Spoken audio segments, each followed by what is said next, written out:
Assalamualaikum warahmatullahi wabarakatuh. Berjumpa lagi dengan Ustazah. Kali ini adalah video pembahasan dari kelanjutan soal UM-UGM khusus mata pelajaran geografi tahun 2017. Kemarin kita sudah bahas sekitar 3 soal ya. Ini soal selanjutnya, soal nomor 4, yaitu tentang MEA atau Masyarakat Ekonomi ASEAN. Nah, eh, soal nomor 4, pertanyaannya adalah dampak geografis utama dari globalisasi ekonomi seperti pada MEA atau Masyarakat Ekonomi ASEAN yang telah berjalan sejak 2015. Pilihannya yang A, negara memiliki kontrol yang besar terhadap kegiatan ekonomi di perbatasan. Yang B, kepemilikan usaha lokal menyebabkan industri sulit untuk berkembang. C, konsentrasi produksi akan meningkat di kawasan industri utama. D, produksi akan meningkat di wilayah perbatasan. E, produksi akan berpindah ke lokasi yang lebih murah. Jadi MEA itu nanti itu pasar global ya, yang lingkupnya itu ASEAN, di mana dampaknya itu banyak, terutama di ekonomi ya. Jadi barang-barang kita akan mudah untuk diekspor, dan sebaliknya kita akan mudah sekali menjumpai barang impor dari negara-negara yang ada di luar. Nah, di nomor 4 ini pertanyaannya adalah dampak geografisnya. Jadi dampak geografis utama dari globalisasi ekonomi seperti pada MEA. Nah, eh, apa namanya? Kira-kira antara opsi A sampai E yang paling tepat itu yang mana ya? Kita analisis satu persatu. Yang A itu bukan ya, tidak ada kaitannya dengan geografi. Kemudian B juga. Nah, C ini ya ada kaitannya, yaitu di kawasan industri utama. Jadi nantinya, bukan nantinya ya, karena ini sudah berjalan 2015, sekarang konsentrasi produksi itu akan meningkat di kawasan industri utama, karena pasar bebas antar negara ASEAN itu sudah dibuka, otomatis kan peluang untuk menjual produk akan lebih banyak, sehingga konsentrasi produknya juga harus meningkat gitu. Jadi yang paling tepat jawabannya adalah yang C. Kemudian untuk soal selanjutnya, soal nomor 5 tentang resolusi citra. Ya, ini materinya ada di kelas 10, di materi peta, penginderaan jauh dan sistem informasi geografi juga ada di kelas 12. Pertanyaannya, aspek resolusi citra penginderaan jauh yang penting dalam kegiatan pemantauan perkembangan kota adalah A. Spasial, B. Radiometrik, C. Temporal, G. Geometrik, E. Spektral. Nah, kita bahas dulu apa sih resolusi citra. Jadi dalam penginderaan jauh terdapat yang namanya resolusi citra, ada 4 ya, yaitu resolusi spasial, resolusi spektral, resolusi temporal, dan resolusi radiometrik.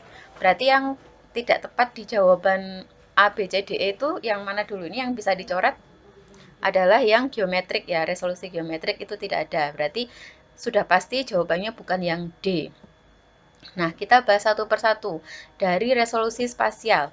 Resolusi spasial itu adalah ukuran terkecil dari objek di lapangan yang dapat direkam pada data digital maupun pada citra. Nah, apa namanya? Pada data digital, resolusi di lapangan dinyatakan dengan piksel. Jadi ukuran terkecilnya itu namanya piksel. Piksel itu kalau kalian ngezoom gambar sampai jadi besar gitu ya, nanti yang terakhir yang akan terlihat adalah gambar kotak-kotak itu ya. Nah, itu satu kotak itu dinamakan piksel, satu piksel gitu ya. Kemudian nomor 2, resolusi spektral, yaitu lebar dan banyaknya saluran yang dapat diserap oleh sensor. Semakin banyak saluran yang dapat diserap dan semakin sempit lebar spektral tiap salurannya, maka resolusi spektralnya semakin tinggi. Jadi ini lebih ke apa ya? Spektral itu lebih ke kalau kita merekam objek, objeknya akan seberapa mirip gitu ya. Semakin bagus spektralnya, maka objeknya akan semakin mirip dengan aslinya. Jadi kalau kita memotret apa namanya, permukiman gitu ya, maka objeknya akan semakin terlihat, oh itu permukiman, warna gentengnya coklat, seperti itu. Tapi kalau dia resolusi spektralnya rendah, maka genteng yang harusnya warnanya coklat tadi tidak coklat, tapi misalnya warnanya jadi hitam putih atau keabuan, seperti itu. Untuk yang resolusi spasial tadi, kita sudah mengenal beberapa citra ya, yang memiliki resolusi spasial yang bagus dan resolusi spasial yang rendah. Kalau resolusi spasial rendah itu berarti satu pikselnya itu bisa menangkap ukuran objek yang lebih besar. Paham ya maksudnya? Jadi misalnya Landsat misalnya, Landsat itu resolusi spasialnya adalah 30 meter. Artinya citra satelit Landsat itu bisa merekam objek yang paling satu pikselnya itu ukurannya 30 meter kali 30 meter. Di bawah itu berarti dia tidak bisa merekam atau tidak bisa memotret objeknya.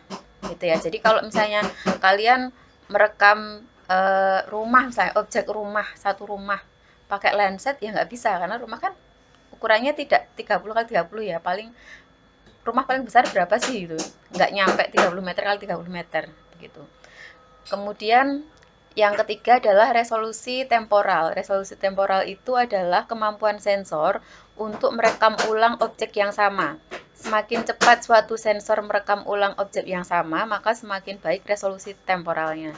Jadi contohnya begini, citra satelit Ikonos ya, dia punya resolusi temporal itu 16 hari. Jadi pada waktu yang sama, misalnya saat ini nih, saat ini citra satelit Ikonos ada di atas kita dan sedang memotret kita, merekam kita gitu ya.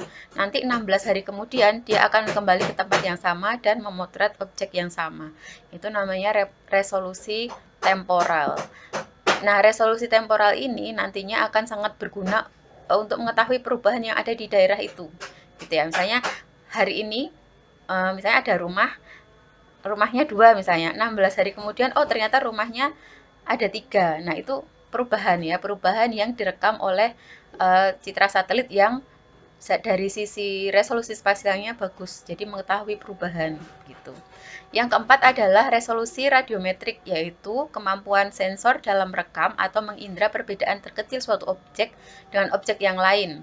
Jadi ini tentang ukuran kepekaan sensor gitu ya. Resolusi radiometrik berhubungan dengan kekuatan sinyal, kondisi atmosfer. Jadi kalau atmosfernya jernih, ya dia akan bisa membedakan objek per objek itu dengan baik ya. Kalau misalnya tidak jernih, misalnya tertutup awan, ya berarti dia tidak bisa merekam objeknya dengan baik. Nah, di sini Ustazah akan memperlihatkan dua gambar citra ya. Yang pertama, yang ini itu adalah citra spot. Citra spot itu dia punya resolusi antara 5 sampai 10 meter. Nah, kalau kita bandingkan dengan yang sebelahnya, ini adalah citra satelit Hubbard ya, di mana dia resolusi spasialnya adalah 0,6 meter.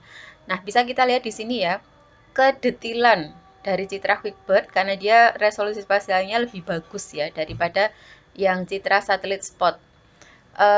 Di sini jalannya kelihatan ya besar-besar gitu ya, lebih detail. Kemudian bahkan ada kapal di sini juga kelihatan. Jalan kecil di sini juga kelihatan, dermaganya pun juga kelihatan.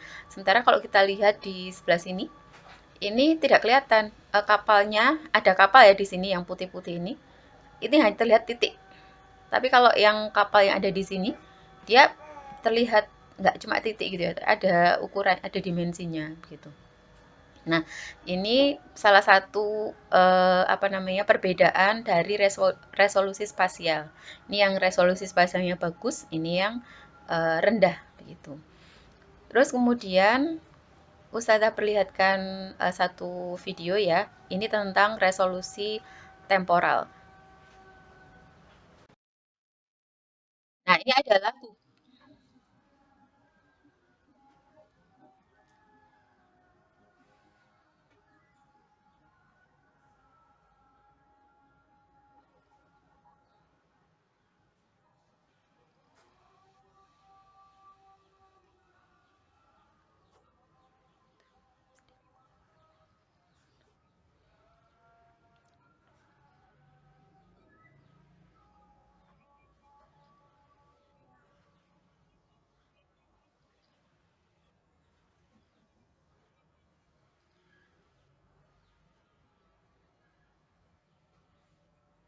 Nah, tadi ya videonya sangat singkat sekitar 1 menit nggak ada. Tadi memperlihatkan bahwa Google Earth time-lapse ya. Jadi Google Earth itu punya data citra satelit yang sangat besar dan banyak, dan dia per tahun dari tahun ke tahun itu ada. Tadi